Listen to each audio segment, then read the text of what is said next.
മുനമ്പം കേസിൽ അന്തിമ വിധി പറയുന്നത് സ്റ്റേ ചെയ്തു ഹൈക്കോടതി. ഇതോടുകൂടി അതുമായി ബന്ധപ്പെട്ട് വാദം കേൾക്കാൻ പോലും ഇപ്പം വഖഫ് ട്രിബ്യൂണൽ തയ്യാറാകുന്നില്ല. ആ ജഡ്ജി 19 മറ്റോ സ്ഥലം മാറി പോകുന്നു എന്ന് കേൾക്കുന്നു.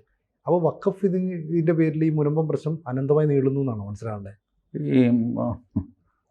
ട്രിബ്യൂണൽ കോടതി എന്നൊക്കെ പറഞ്ഞു കഴിഞ്ഞാൽ ഇങ്ങനെ പോവുകയുള്ളൂ. അത് ഇപ്പോൾ ഇതിൽ സംഭവിച്ചിരിക്കുന്നത് എന്താ, പറവൂർ സബ് കോടതിയിൽ നിന്ന് രേഖകൾ വിളിച്ചു വരുത്തണമെന്ന് ആവശ്യപ്പെടുന്നു. വഖഫ് ട്രിബ്യൂണൽ ആ ആവശ്യം തള്ളുന്നു. അങ്ങനെ തള്ളിയത് ശരിയായില്ല എന്ന് പറഞ്ഞിട്ട് ഇവർ ഹൈക്കോടതിയിൽ വരും. ഹൈക്കോടതിക്ക് ഇതിൻ്റെ മെരിറ്റ് നോക്കണ്ടേ. അപ്പോൾ ഹൈക്കോടതി പറയുന്നു, നിങ്ങൾ ട്രിബ്യൂണലിൽ നടക്കട്ടെ, പക്ഷേ അതിൻ്റെ ഫൈനൽ ജഡ്ജ്മെൻറ്റ് ഞങ്ങളോട് ചോദിച്ചിട്ട് വേണം പറയാൻ എന്ന് പറഞ്ഞിട്ട് ഫൈനൽ ജഡ്ജ്മെൻറ്റ് പറയുന്ന കാര്യത്തിന് മാത്രം സ്റ്റേ കൊടുക്കുന്നു. ഇപ്പോൾ ട്രിബ്യൂണലിൽ സംഭവിക്കുന്നത് എന്താ, മെയ് 19 ട്രിബ്യൂണലിൻ്റെ മുഖ്യ മെമ്പർ, അദ്ദേഹം ജഡ്ജാണ് രാജൻ തട്ടിൽ. അദ്ദേഹം പറയുന്നു, ഈ ഫൈനൽ ജഡ്ജ്മെൻറ്റ് പറയാനല്ലെങ്കിൽ പിന്നെ ഈ വാദം ഇങ്ങനെ കേട്ടോണ്ടിരിക്കുന്നത് എന്തിനാണ്? സപ്പോസ് ഈ മൊത്തം പ്രൊസീജിയർ തെറ്റാണ് എന്നാണ് ഹൈക്കോടതി പറയാൻ പോകുന്നതെന്ന് വെച്ചു, അപ്പോൾ പിന്നെ ഈ അധ്വാനം മുഴുവൻ പാഴായി പോകില്ല. അതുകൊണ്ട് ഞാനാണെങ്കിൽ ഇതിനിടയ്ക്ക് മാറുകയും ചെയ്യും, റിട്ടയർ ആവുകയും മാറുകയും, സ്ഥലം മാറ്റം. അപ്പോൾ പിന്നെ അടുത്ത ആൾ വന്നു കഴിഞ്ഞാൽ അങ്ങനെ ആദ്യം മുതൽ കേൾക്കണ്ടേ. അപ്പോൾ ഈ മൊത്തം എക്സർസൈസ് ഫ്യൂട്ടൈൽ എക്സർസൈസാണ്. അത് ട്രിബ്യൂണലിൽ ശ്രീ രാജൻ തട്ടിൽ പറയുന്നത് ശരിയാണ്. അർത്ഥശൂന്യമായ ഒരു എക്സർസൈസ് നടത്തിയിട്ട് എന്താ കാര്യം? ഐദർ വേ, ഹൈക്കോടതി ഇടപെട്ടാലും അർത്ഥശൂന്യമാകും, അല്ലെങ്കിൽ ഞാൻ പോയിട്ട് പുതിയൊരാൾ വന്നു കഴിഞ്ഞാലും അർത്ഥശൂന്യമാകും. അപ്പോൾ അതുകൊണ്ട് ഹൈക്കോടതിയുടെ വിധി വരട്ടെ. ഹൈക്കോടതി മാർച്ച് 27 വരെ മറ്റോ പെൻഡിങ്ങിൽ സ്റ്റേ ചെയ്തു. മാർച്ച് 27 മറ്റോ ഇങ്ങനെ പോസ്റ്റിംഗ് ചെയ്തു. ഹൈക്കോടതി വിധി വന്നാൽ അതിൻ്റെ അടുത്ത ദിവസം നമുക്ക് തുടങ്ങാം. അപ്പോൾ ഈ ഫറൂഖ് കോളേജ് ഇത് മുനമ്പത്തെ ഭൂമി വഖഫ് അല്ല ആണ് എന്നൊക്കെ പറഞ്ഞ് രണ്ട് കേസാണല്ലോ ട്രിബ്യൂണൽ മുമ്പിൽ. അപ്പോൾ ഈ രണ്ട് കേസിനകത്ത് എന്തെങ്കിലുമൊക്കെ ഒരു നീക്കുപോക്ക് ഉണ്ടായില്ലെങ്കിൽ ഇത് അനന്തമായി നീളുകയല്ലേ ചെയ്യുന്നത്? കോടതികൾ അങ്ങനെയാണ്. കോടതി വ്യവഹാരങ്ങൾ അനന്തമായിട്ട് നീളും, പ്രത്യേകിച്ച് സിവിൽ വ്യവഹാരങ്ങൾ. അത് ആർക്കും ഒന്നും ചെയ്യാൻ പറ്റില്ല. കാരണം എല്ലാവരും പറയുന്നത് ന്യായമായിരിക്കും, ആരും പറയുന്നത് തെറ്റാണെന്ന് നമുക്ക് പറയാൻ പറ്റില്ല. ജഡ്ജി പറയുന്നതും ശരിയാണ്, വാദിഭാഗം പ്രതിഭാഗം പറയുന്നതും ഒക്കെ ശരിയാണ്. അപ്പം അതിൻ്റെ ഒരു അന്തിമമായ തീരുമാനം എത്താൻ താമസിക്കും. അങ്ങനെയാണ് ഈ സിവിൽ കേസുകൾ താമസിക്കുന്നത്. ഇതിപ്പോൾ എത്രയോ താമസിച്ച കേസാണ്, എന്ന് തുടങ്ങിയ കേസാണ്. മുനമ്പംകാരുടെ യുദ്ധം എന്ന് തുടങ്ങിയതാണ്. എത്ര കേസുകളാണ്. അപ്പോൾ നമ്മൾ ഇതുവരെ കേട്ടത് ഇപ്പം മുനമ്പത്ത് ഈ നിയമ ഭേദഗതി വഖഫുമായി ബന്ധപ്പെട്ട് വരുന്നു, അതോടുകൂടി മുനമ്പത്ത് ജനങ്ങളുടെ പ്രശ്നം തീരും, നിയമത്തിൽ ചട്ടവും വ്യവസ്ഥയൊക്കെ വന്നാൽ മതി എന്ന് പറയുന്നു. അപ്പോൾ ഇതൊക്കെ പറഞ്ഞത് ശരിക്കും ആളുകളുടെ കണ്ണിൽ പൊടിയിടാൻ? അല്ലെ, ഇപ്പോൾ നിയമം വന്നതല്ലേ ഉള്ളൂ, ചട്ടം വന്നിട്ടില്ല. നിയമം തന്നെ സുപ്രീം കോടതിയിൽ കിടക്കുന്നു. അത് സുപ്രീം കോടതി അതിനൊരു തീരുമാനം ഉണ്ടാക്കാനായിട്ട് മെയ് 5 വെച്ചിരിക്കുന്നു. മെയ് 5 അതിന് തീർപ്പുണ്ടാകുമോ എന്നറിയില്ല, താൽക്കാലികമായ എന്തെങ്കിലും ആയിരിക്കും. അവസാനം അത് വേറൊരു ബെഞ്ചിൽ പോയിട്ട് അതിൻ്റെ മെരിറ്റ് തീരുമാനിച്ച് സുപ്രീം കോടതി ഒരു വിധി തരും. ആ വിധി അനുസരിച്ച് ഈ നിയമത്തിന് ചട്ടങ്ങൾ ഉണ്ടാക്കാൻ പറ്റുള്ളൂ. അങ്ങനെ നീണ്ടു പോവുക. അപ്പോൾ വഖഫിൽ വീണ്ടും കൺഫ്യൂഷനാണെന്ന് പറഞ്ഞാൽ ശരിയാണോ? കൺഫ്യൂഷനുണ്ട്. ഞാൻ പലരോടും സംസാരിച്ചത്, ഞാൻ അതുകൊണ്ടാണ് ഈ വഖഫിലെ മുനമ്പത്തെ മെരിറ്റിനെ പറ്റി നാളിതുവരെ ഞാൻ സംസാരിച്ചിട്ടില്ല. ന്യായമാണോ അല്ലയെന്ന്. കാരണം അതിൻ്റെ ഡോക്യുമെൻറ്റ്സ് കുറേ അധികം ഞാൻ കളക്ട് ചെയ്തു. ബട്ട് എനിക്ക് കൺവിൻസ്ഡ് ആവുന്ന ഒരു ഒപ്പീനിയൻ ഫോം ചെയ്യേണ്ടത്, അത് ഇതുവരെ ചെയ്യാൻ എനിക്ക് സാധിച്ചിട്ടില്ല. ഞാൻ പലരെയും കൺസൾട്ട് ചെയ്യുന്നുണ്ട്. I will form an opinion, but it will take some more time. ഒരു കോംപ്ലിക്കേറ്റഡ് ഇഷ്യൂ ആണ്. അവിടുത്തെ ജനങ്ങൾ പറയുന്നത് അപ്പോൾ ന്യായമല്ലെന്നാണോ? ഇല്ല, ജനങ്ങൾ പറയുന്നത് ന്യായം തന്നെയാണ്. ഇതിൽ കോംപ്ലിക്കേഷൻ ഉണ്ടായത് ഇത് വഖഫാണെന്ന് പ്രഖ്യാപിച്ചതിന് ശേഷമാണ് കോംപ്ലിക്കേഷൻ ഉണ്ടാകുന്നത്. അതർവൈസ് അവിടെ ഒരു കേസും ഇല്ല, ഒന്നുമില്ല. ഫറൂഖ് കോളേജിൻ്റെ സ്ഥലം നിങ്ങൾ കാശ് കൊടുത്ത് മേടിച്ചു, നിങ്ങളുടെയാണ്. അത്ര സിമ്പിളാണ് കാര്യം. ഇവരിത് വഖഫ് സംരക്ഷണ സമിതി ഇടപെടുകയും അതിനെ തുറന്നിട്ടൊരു നിസാർ കമ്മീഷനെ വയ്ക്കുകയും ആ നിസാർ കമ്മീഷൻ ഇത് വഖഫിൻ്റെ സ്ഥലമാണെന്ന് കണ്ടെത്തിയിട്ട് വഖഫ് ബോർഡിനെ നിർബന്ധിച്ചാണ് ഈ സ്ഥലം വഖഫാക്കുന്നത്. വഖഫ് ബോർഡിന് ഒരു താല്പര്യം ഉണ്ടായിരുന്നില്ല. വഖഫ് ബോർഡിന് ഒരു താല്പര്യം ഉണ്ടായിരുന്നില്ല. നിസാർ കമ്മീഷൻ ഫയർ ചെയ്തിട്ട് മര്യാദയ്ക്ക് അത് നിങ്ങളുടെ സ്ഥലമായിട്ട് ഡിക്ലെയർ ചെയ്തു, നിങ്ങളുടെയാണ്. അവർ നിസ്സാരമായി അവർ ഡിക്ലെയർ ചെയ്തു. അപ്പോഴാണ് ഈ നിയമത്തിലെ വേണ്ടാത്ത കോംപ്ലിക്കേഷൻസ് എല്ലാം വരുന്നത്. ഇതിങ്ങനെ കോംപ്ലിക്കേഷൻ അതിൻ്റെ മൂർധന്യത്തിലെത്തിയപ്പോഴാണ് പാർലമെൻറ്റിൽ ഇതിന് അമെൻമെൻറ്റ് വരുന്നത്. അപ്പോൾ അത് അഡീഷണൽ ഇൻപുട്ടായി. ഇതൊക്കെ സിവിൽ കേസാണല്ല. അപ്പോൾ വീണ്ടും അത് സുപ്രീം കോടതിയിൽ ചലഞ്ച് ചെയ്യപ്പെട്ടു.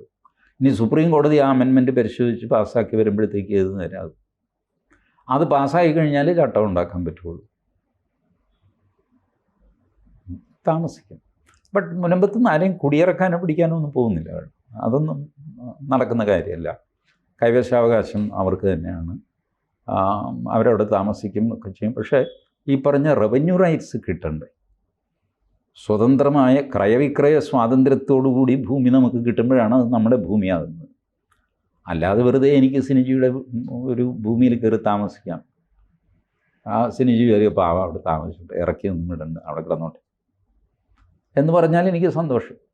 തലമുറകളോളം എനിക്ക് അവിടെ താമസിക്കാം. പക്ഷെ ഭൂമി എൻ്റേതാവില്ല.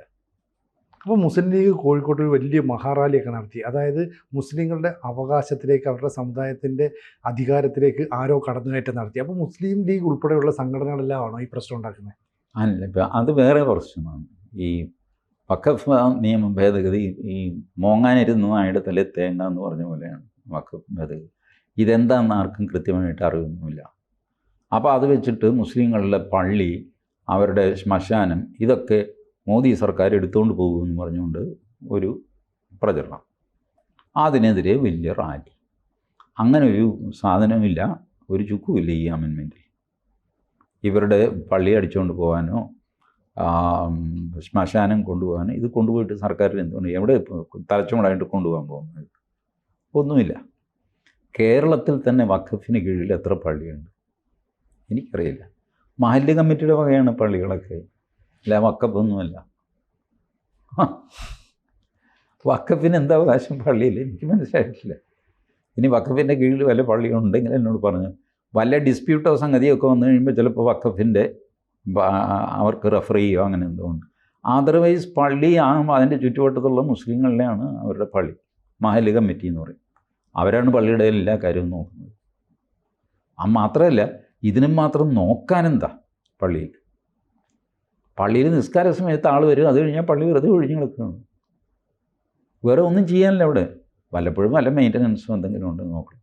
അല്ലാതെ വേറെ എന്ത് ചെയ്യാനാണ് പള്ളിയിൽ? വേറെ ഒന്നും ചെയ്യാനില്ലല്ലോ. മഹല്ല് കമ്മിറ്റി മറ്റ് സമുദായത്തിൻ്റെ മറ്റ് കാര്യങ്ങളിലൊക്കെ ഇടപെടും. കല്യാണത്തിന്, അതിന്, ഇതിന്, മറ്റ് സോഷ്യൽ ഇഷ്യൂസിനൊക്കെ അവരിടപെടും. അപ്പോഴൊക്കെ പള്ളി ഇങ്ങനെ ശാന്തമായിട്ട് അവിടെ ഇരിക്കുകയാണ്. ചില പള്ളികൾ തുറന്ന് കിടക്കും, ചില പള്ളികൾ പൂട്ടിയിടും. റോഡ് സൈഡിലൊക്കെ ആണെങ്കിൽ പൂട്ടും താക്കോലും ഒക്കെ ഉണ്ടാകും. ഗ്രാമപ്രദേശത്തൊക്കെ മുസ്ലിം പള്ളി ചുമ്മാ തുറന്നാണ് കിടക്കാറുള്ളത്. ആരെന്ത് ചെയ്യാനാ? പ്രത്യേകിച്ചൊന്നും സംഭവിക്കാനില്ല. അതുകൊണ്ട് ഈ മുൻപത്തെ പ്രശ്നങ്ങളൊന്നും ഇല്ലയെന്ന് പറഞ്ഞ് മുസ്ലിം ലീഗ് ഒരു തീരുമാനം എടുക്കുകയും ഈ ഫറൂഖ് കോളേജിൻ്റെ പ്രശ്നത്തിൽ ട്രിബ്യൂണൽ ഞങ്ങൾ അങ്ങനെ വഖഫിൻ്റെ അല്ല, വഖഫിന് കൊടുത്തില്ല എന്നൊക്കെയുള്ള രീതിയിൽ നിലപാടെടുക്കുകയും ചെയ്തു. മുസ്ലിം ലീഗ് ഇതിനകത്ത് പാർട്ടിയല്ല, വഖഫ് സംരക്ഷണ സമിതിയാണ് ഈ കേസുമായിട്ട് പോയിരിക്കുന്നത്. വഖഫ് സംരക്ഷണ സമിതി, വഖഫ് ബോർഡ്, കേരള സർക്കാർ, പിന്നെ മുനമ്പത്തെ നിവാസികൾ. അല്ലെ മുസ്ലിം ലീഗിന് എന്താ ഇതിൽ കാര്യം? ലീഗലി അവർക്കൊരു സേ ഇല്ല. പൊളിറ്റിക്കലി സേ ഉണ്ട്. പൊളിറ്റിക്കലി ഇത് തീർക്കാനായിട്ട് സർക്കാർ മുന്നിട്ടിറങ്ങുകയാണെങ്കിൽ, മുസ്ലിം ലീഗും സഹകരിക്കുകയാണെങ്കിൽ നടക്കും. ബട്ട് വഖഫ് സംരക്ഷണ സമിതി സഹകരിക്കണ്ടേ? ഈ പെറ്റീഷനേഴ്സ് സഹകരിക്കണ്ടേ? അത് ചെയ്യുന്നില്ല. വാസ്തവത്തിൽ വഖഫ് സംരക്ഷണ സമിതി എന്ന് പറഞ്ഞ ആൾക്കാർ ഹൈക്കോടതിയിൽ കേസിന് പോകുന്നത് ഹൈക്കോടതി അത് അംഗീകരിക്കരുതായിരുന്നു. കാരണം ഈ കേസിന് പോയ ആൾക്കാരുണ്ടല്ലോ, 2 പേരാണ് പോകുന്നത്. ഈ 2 പേർക്കും മുനമ്പം കൊണ്ട് ഒരു ദോഷവും വന്നിട്ടില്ല. മുനമ്പത്തെ വസ്തു വഖഫാണെങ്കിലും അല്ലെങ്കിലും ഈ വ്യക്തികൾക്ക് ഗുണമോ ദോഷമോ ഇല്ല. ഒരു വ്യക്തിക്ക് ഗുണവും ദോഷവും ഇല്ലാത്ത കാര്യത്തിൽ അയാൾ കേസിന് പോകുന്നത് എന്തിനാണ്? ഒന്നുകിൽ എനിക്ക് എന്തെങ്കിലും ദോഷം വരും എന്ന് വിചാരിച്ചാൽ കേസിന് പോകും, അല്ലെങ്കിൽ എനിക്ക് എന്തെങ്കിലും ഗുണം കിട്ടുമെന്ന് പറഞ്ഞ് കേസിന് പോകും. ഇത് രണ്ടുമല്ലാതെ ഞാൻ കേസിന് പോകുന്നത് എന്തിനാണ്? അങ്ങനെയാണെങ്കിൽ അത് പബ്ലിക് ഇൻട്രസ്റ്റ് ലിറ്റിഗേഷൻ ആയിരിക്കണം. പക്ഷേ കോടതിയിൽ ഫയൽ ചെയ്യപ്പെട്ടത് പബ്ലിക് ഇൻട്രസ്റ്റ് ലിറ്റിഗേഷൻ അല്ല, സാധാരണ റിട്ട് പെറ്റീഷനാണ്. ഈ പോയിന്റിലാണ് CN Ramachandran Nair sir commission ഉണ്ടല്ലോ, അതിനെ പ്രവർത്തിക്കാൻ കോടതി അനുവദിച്ചത് ഈ പോയിന്റിലാണ്. കോടതി പറഞ്ഞു, നിങ്ങൾ റിട്ട് പെറ്റീഷനുമായിട്ട് സിംഗിൾ ബെഞ്ചിൽ വന്നു, പബ്ലിക് ഇൻട്രസ്റ്റ് അല്ല. പബ്ലിക് ഇൻട്രസ്റ്റ് ആണെങ്കിൽ ചീഫ് ജസ്റ്റിസിൻ്റെ ബെഞ്ചിൽ പോകുമായിരുന്നു. നിങ്ങൾ ക്ലിയർലി എഴുതിയിരിക്കുന്നു writ petition civil. Writ petition സിവിലാണെങ്കിൽ നിങ്ങൾ അഗ്രീഡ് ആയിരിക്കണം സിവിൽ റിട്ട് പെറ്റീഷൻ കൊടുക്കണമെങ്കിൽ. അതല്ല, പൊതുജനങ്ങൾക്ക് വേണ്ടിയിട്ടാണ് നിങ്ങൾ കൊടുക്കുന്നതെങ്കിൽ പബ്ലിക് ഇൻട്രസ്റ്റ് ലിറ്റിഗേഷൻ ആയിരിക്കും. ഈ കളിയൊക്കെയാണ് ഈ വഖഫ് സംരക്ഷണ സമിതി കളിച്ചിരിക്കുന്നത്. അതുകൊണ്ടാണ് ഇതിങ്ങനെ നീണ്ടു പോകുന്നത്. അവർ മുനമ്പൻ നിവാസികളെ ഇറക്കി വിടണം എന്ന് നിർബന്ധമുള്ള ആൾക്കാരാണ്. മഹാപാപമാണ്, പക്ഷേ മഹാഭാവികളും ഈ ലോകത്തുണ്ട് എന്ന് മനസ്സിലാക്കണം. കൂടുതൽ വാർത്തകളും വിശേഷങ്ങളും നിങ്ങളിലേക്ക് എത്താൻ ABC മലയാളം സബ്സ്ക്രൈബ് ചെയ്യുക, ബെൽ ബട്ടണും അമർത്തുക.